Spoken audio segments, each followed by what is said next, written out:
Je suis Maï, infirmière à Chardon. Et donc, moi, je vais vous parler des difficultés que nous avons dans la prise en soin du patient au quotidien. Et puis, qu'est-ce qu'on met en place et est-ce qu'on arrive vraiment à prendre tous ces patients en charge.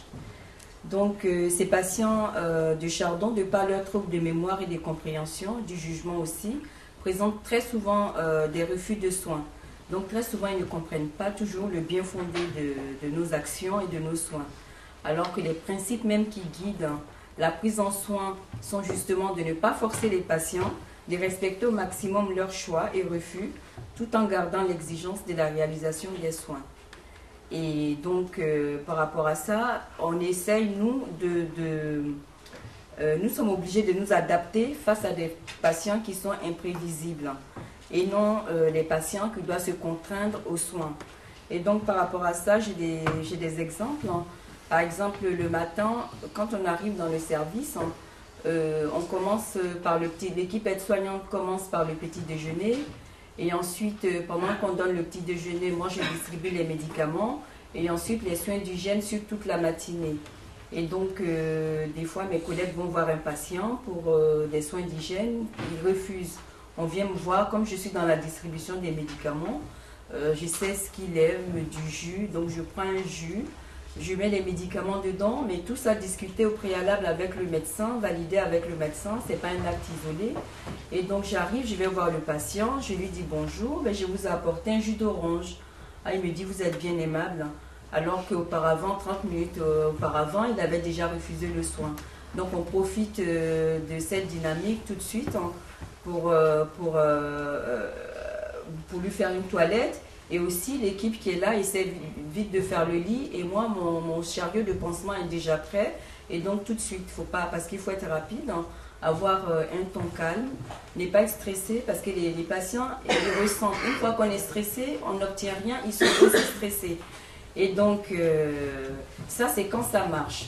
Des fois, pendant que je suis en train de faire le soin, le patient me dit, il veut plus, il refuse. Et quand c'est comme ça, autour de nous, on regarde. Est-ce qu'il n'est pas en danger? Est-ce qu'il y a des objets pointus? On essaye de tout, on le laisse tranquille. On essaye de lui mettre une protection, on le laisse et on repasse après. Et des fois, toute la journée, le patient refuse. Quand il refuse, qu'est-ce qu'on fait? On passe à l'équipe de l'après-midi.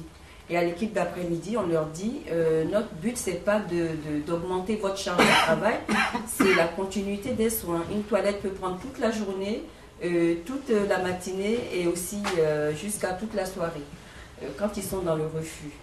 Et des fois aussi, on a un patient qui est arrivé il n'y a pas très très longtemps, qui était complètement endormi. La famille était vraiment désemparée. Et donc, la personne était endormie parce qu'elle était sédatée par d'autres traitements qu'elle avait eu auparavant avant de venir à Chardon-Lagache. Le médecin arrête le traitement. Et là, le patient est un peu trop réveillé. Et donc, on n'arrive plus à faire les soins. Le médecin essaie d'adapter les traitements. On essaie de donner jusque-là, on n'a pas encore de solution. Et quand c'est comme ça en équipe, on met des plans de soins individualisés pour chaque personne qui nous cause problème. En équipe, on discute, qu'est-ce qu'on met en place. C'est validé par le médecin. Et aussi, les familles sont prévenues aussi. Les familles sont informées de ce que nous avons fait et pourquoi on travaille tous de la même façon. Et donc, ce plan de soins peut évoluer en fonction de l'état du patient. Et donc, des fois, on demande des contentions pour des patients qui sont vraiment épuisés, qui sont déshydratés parce qu'ils déambulent dans la déambulation faisant partie des signes de cette pathologie. Une fois très épuisés, en équipe on en discute, on peut mettre une contention juste pour faire la sieste, pour permettre à la personne de se reposer une demi-heure, une heure, en fonction, donc on en discute en équipe. Autrement, je reviens à la personne qui était très sédatée, donc on a vu le médecin, ensemble on a essayé de mettre une contention pour qu'il puisse se reposer le temps de le stabiliser, juste un bout de temps. Et donc, excusez-moi. Voilà, on analyse tout ça et après, excusez-moi, voilà. Et donc, pour vous dire que la prise en soin des patients que nous avons, c'est aussi la prise en charge des familles. parce qu'ils sont en souffrance et qui sont très en colère. Et même quand nous disons qu'on remet les soins, une famille qui arrive tout de suite ne peut pas comprendre pourquoi son mari ou son père ou sa mère n'a pas été rasé, ou pourquoi il n'a pas été lavé, pourquoi. Tant qu'il n'est pas en danger, tant qu'il n'est pas... nous pensons plutôt au bien-être du patient. Mais des fois aussi, nous sommes obligés, des fois, de brusquer un tout petit peu le patient. Un patient qui est souillé, qui est très très souillé, c'est inhumain. Donc on a du mal, nous, des fois, à accepter ça. Et face à ça, en équipe, on en discute. Ce n'est pas un acte isolé, ce n'est pas une décision comme ça qui vient de l'infirmière ou du aide-soignant. C'est discuté au préalable en équipe. Et par rapport à ça, ce patient, on va le toucher